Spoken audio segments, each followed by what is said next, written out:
Oh, there, superstar. Now you really are just a superstar.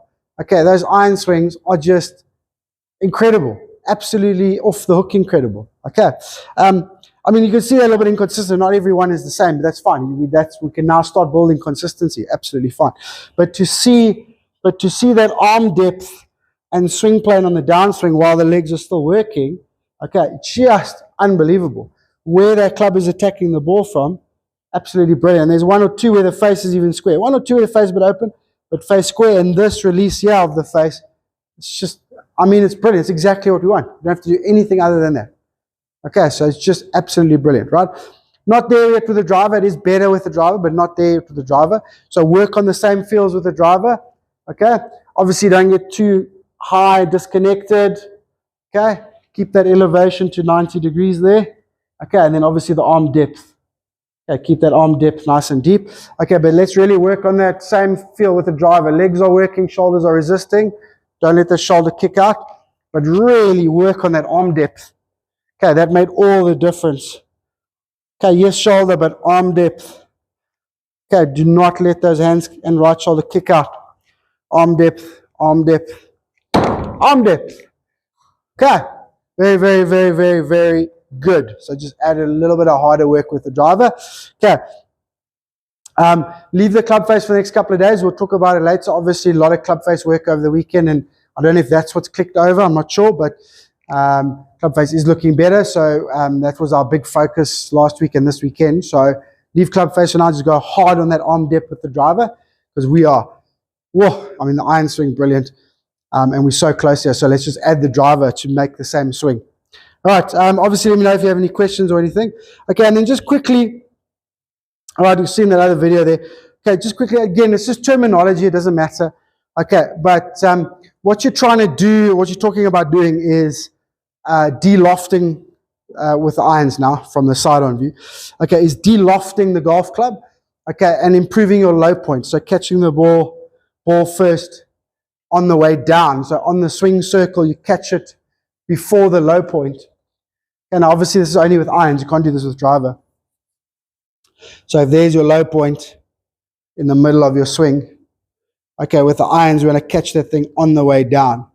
Okay, so two things here. First thing is we don't hit deliberately down on the golf ball. That'll really stuff up your angle of attack and your swing plane. Okay, but it's not compressing the golf ball. All right, compressing the golf ball is hitting the middle of the face, okay, with a square club face. And then what happens is, as you hit it, okay, the ball actually compresses, okay, if the face is stable. If the face is moving, it'll glance off the face. If the plane is out and you hit across it, it'll slide along the face, it won't compress. So when you hit the back of the ball with the club face square, that's why we've been working so hard on plane and club face. You hit the back of the ball with the club face square, then the ball compresses on the face, okay, and then as it regains its shape, okay, it has tremendous ball speed.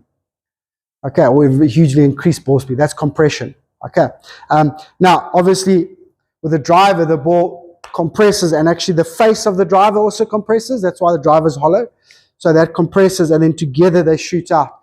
And that's why I can hit it so far. With the iron, the ball compresses, but it does then just roll up the grooves a little bit before it leaves. Okay, but that's compression. Okay, what you're talking about is de-lofting. Okay, so it's having the handle in front of the club head, which we definitely want. Okay, and then it's talking about low point, okay, catching the ball on the way down. The reason we do those things, okay, is for a consistent strike, for a consistent release point. So if we're a fraction early, a fraction late, it doesn't make a huge difference to our shot result. So if you try and hit the ball there, square every time, if you're a fraction early, you can hit that fat, thin, or left, okay, and if you're a fraction late, you can hit that thin or right.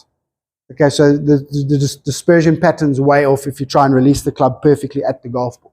So what we do is we have some lead in the handle, some lag, and then we release through impact.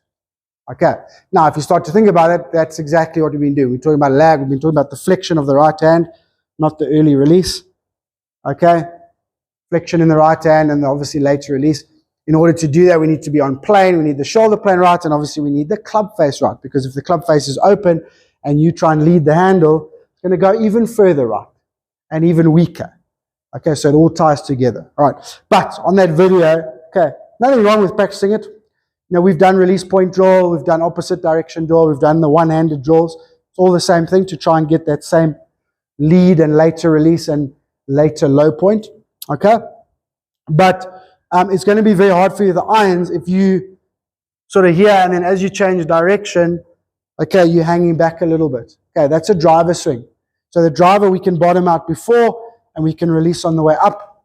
Okay, we can't do that with the iron, especially if we're trying to improve our low point. Okay, so, and our delofting, right? So with the iron, it has to be there. Okay, remember that in the early days, yeah? And then with the driver, same sequencing, but it's there. And I'm exaggerating both, obviously. Iron swing, now I can deloft it. Low points there. Okay, I'm not going to get my low point right. Okay, if I'm hanging back with my chest and adding back tilt. Okay, great for a driver, great for swing plane. Okay, but not good for low point. Okay, so if you are working on the low point, okay, get that sequencing right, but let the chest go a little bit with it. Okay, or even with the iron swing, take a more centered backswing so you don't have so much work to do. Okay, you've got a big turn slightly off the ball there with the irons. Okay, so either one of those work or a combination of both of those will work. Okay, but basically all you need to do is get into this position, turn, and release late. Okay, do not hit down. Okay, and also just don't misunderstand compression versus lag, late release, delofting, low point. Okay, let me know if you have any further questions. Keep up the brilliant, brilliant, brilliant work. This is the best we have swung the golf club. I'm so proud. I'm so happy. Okay, talk to you later.